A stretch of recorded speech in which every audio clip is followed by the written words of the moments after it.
Well, as you guys now know, you're getting this video kind of late because we have been with Joshua. We took him up to Virginia.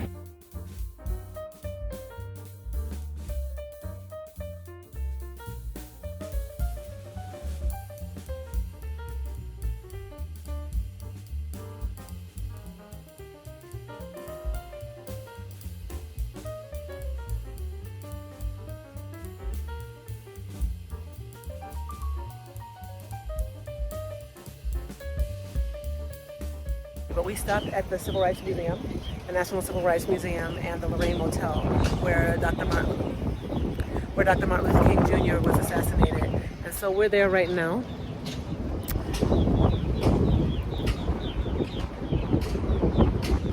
And I'm just going to show you guys a little bit about this location. It's a very important location. And last time we were here, Joshua was a few months old. We were driving to Georgia. So because we stayed in Memphis overnight, felt that it was imperative that we come by here today and stop on our drive on the way home. The museum is closed today for some reason, but we still wanted to come by so that we could have this experience with our kids and show them this really important location.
Driving Raven back. I just drove Raven back to the pet hospital to get her stitches removed.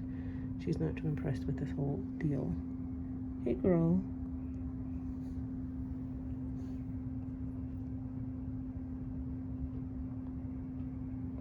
She seems to be a bit calmer now. Literally, as soon as I said that, her mouth opened up again. It is not really normal chicken breathing. She's stressed out. When they do that, it's not like a great thing. I know, honey. I know. Oh, honey. Oh. Oh, baby. It's okay. Well, y'all, I'm back in the car with little Raven Jade. Eric reminded me that in another video I was calling her Jade. I started out calling her Raven when the video where she had gotten her wing punctured, and then by the end of the video I was calling her Jade. I was calling her Raven first and then Jade. I don't know. Anyway, though, we are done. She is not super in love with the reality. You can probably see her back there in her cage. I decided to cover her cage with a blanket this time, just on the sides and the top. Maybe that'll help her feel a little bit calmer. But they took the sutures out, no problem.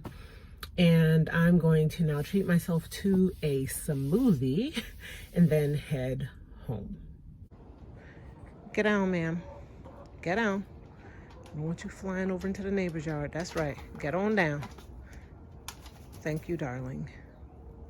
It's the first time they've been out in 2 weeks. We're letting them go inside that area and eat up the sprouts that have grown. Not this area, which they're already also doing, but that area.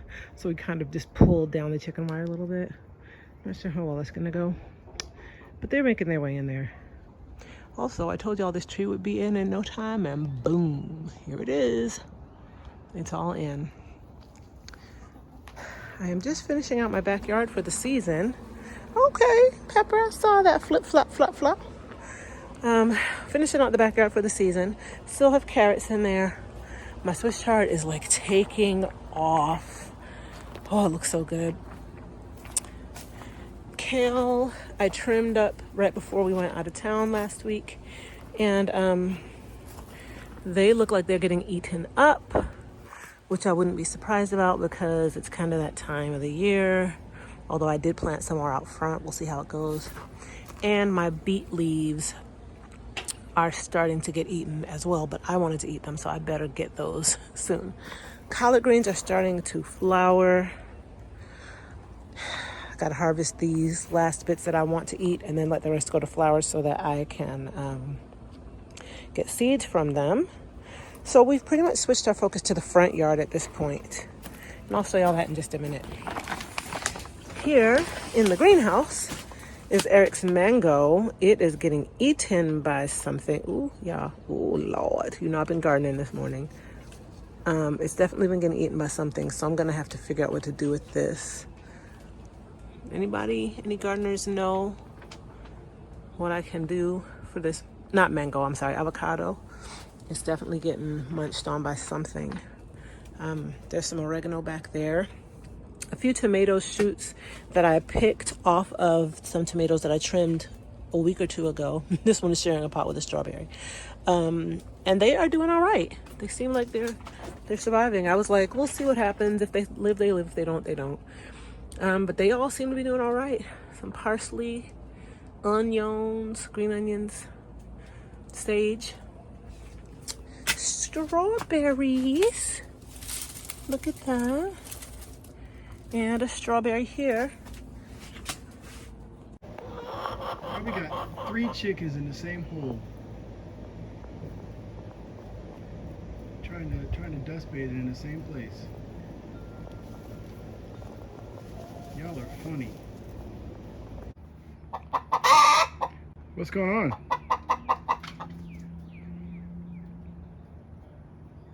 Oh, you didn't want her up in there? Is that it?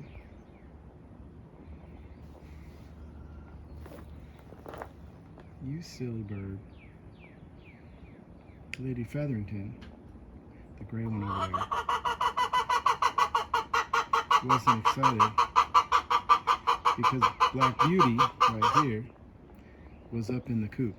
My guess is Lady Featherington needs to go lay, and she's just protesting about it. Shh!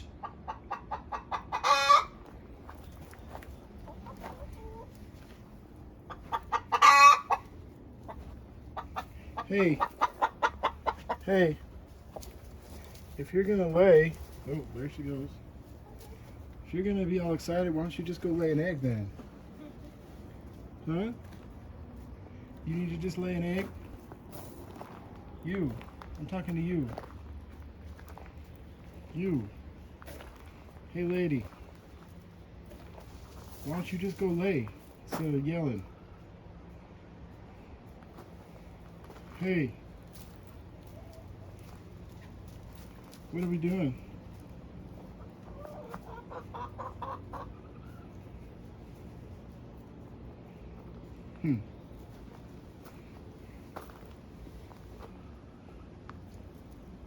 You gonna go back in there and yell some more? Or you're actually gonna go lay?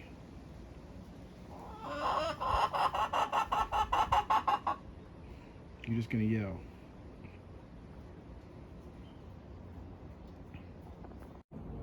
So the greenhouse seems to be doing all right. What's in here?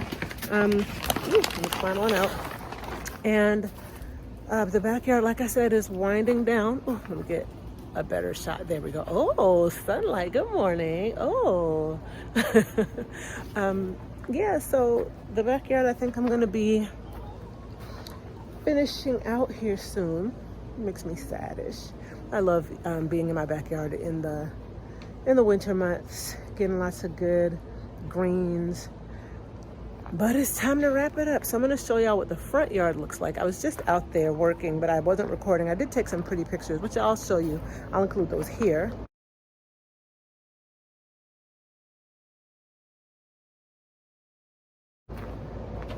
Aren't they pretty? I got my citrus fruits. Oh, sorry, I'm walking past an AC unit, so it's gonna be noisy. Hold on. Okay, I just decided to pause it because you would have had a hard time hearing me. But there were our citrus fruits, and I think I have a picture of some of my squash and tomatoes. So they're coming, yay! So let me show y'all what's happening out here. So the front yard is really starting to come in. My citrus trees are doing their thing.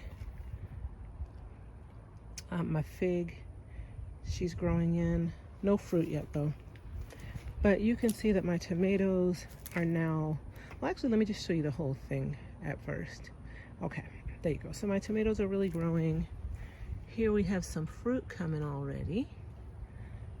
Oh, some down here too, on this one. These are both Sweet 100s, so they're gonna get really tall. They're gonna be fruiting all summer long. I'm gonna change these poles out. I was going to do a string system, but Eric made the point that it's just not really gonna work out here. So I'm gonna change these out to really tall poles as they get a little taller. And I've been pleased. My turnips are growing. I thought it would start getting too warm, but they're still doing all right. They did have, what are those little things called? Aphids, but I feel like I took care of them pretty well. You don't really see any on them anymore. So we'll see. All of the brassicas, I've been a little so-so about them. I've kind of been like, if they come, they come. If they don't, they don't. I know it's getting warm, so we'll see. So that reminds me, I had someone in a previous video in the comment section. This was a really great comment. She asked me if I could be more specific when I use terms because people might not know what they mean. I think I used the term comb for my chicken, and you know, I'm making the assumption that people know what that means, but you might not. So I just said brassicas. So let me tell you what that means. Anything that's in the cabbage family, so kale, cabbage, collard greens, broccoli, cauliflower, those are called brassicas, and they have a kind of firm leaf that's a little bit waxy that protects them. So those plants are winter plants. They tend to like to grow. I plant them in August and they grow in my yard all the way through winter. They don't start really producing something that I can eat until much later, like maybe November, December-ish. Well, usually November-ish. But they are like crops that are for the later season. Well, I don't know if I should call it later season. They're for crops that will be growing in the cooler months. But I did plant some anyway in my last planting in January. I said, let me try to get some brassicas out here. So that is cauliflower. Those two there are cauliflower. I had some cabbage that did not survive there. These are red cabbage, but look at how tall they're getting. I'm thinking they're not going to be able to handle the warmth. The kale, no, these aren't kale. I'm sorry, these are turnips. The turnips have been doing really well. The turnips are also cool weather crop, but they're already starting to produce. See their little bulb down there? So I think those should be good. Then I have more cauliflower here, there, some cabbages there, some broccoli there, and some kale here. And you know, then different cabbages around the space. I think I've got one here. So we'll see how those do. Those are not really plants that enjoy the warm weather, but we'll see. That was kind of experimental. I just wanted to see if I could get a little bit more life out of some of those plants before I had to call it a season. But the season that is, the plants that are for this current season are like this right here, eggplant. They look so good. They're growing beautifully. These potatoes, all of the pots. Remember these buckets of potatoes, how they looked when I first got started? I'll link a video so you can see when I first got started with my potatoes. They are growing beautifully. They're looking so good. The potatoes are down in the bucket. I started with seed potatoes and they grew these sprouts. This is what the sprouts will grow into if you plant a potato, guys, with eyes on it. And so for some reason there's still little ones coming out. This bucket is a little bit slow, but the rest of them are really taking off. These will have to look like a cat drug them through the mud and they're beat down before I can harvest the potatoes. My peppers are looking awesome. Looking really good. And then these tall guys here are onions and garlic and scallions and maybe a leek or two. These are all just, I planted some of them. I thought they died, but they came back. So I'm like, okay, I'm gonna let you do your thing. But I don't know what's gonna happen with those. So my front yard is looking really good. I have some peas in those big containers over there. Those are peas. I don't know if they're going to flower and fruit because it's late in the season. I planted them in January, I think, maybe February, but they just didn't produce any flowers earlier, so I don't know if they're going to. We'll see. Anyway, I'm really happy with how everything is coming in up here. My front yard garden, though, is a lot smaller in the summer than the winter, but I'm not done yet. This month I will be planting some black-eyed peas, and then next month I'll be planting some okra, and those will be my full summer crops. So what I'm gonna have will be tomatoes, eggplants, black-eyed peas, and okra, and some peppers. Those will be my main focus for the summer, for my front yard garden.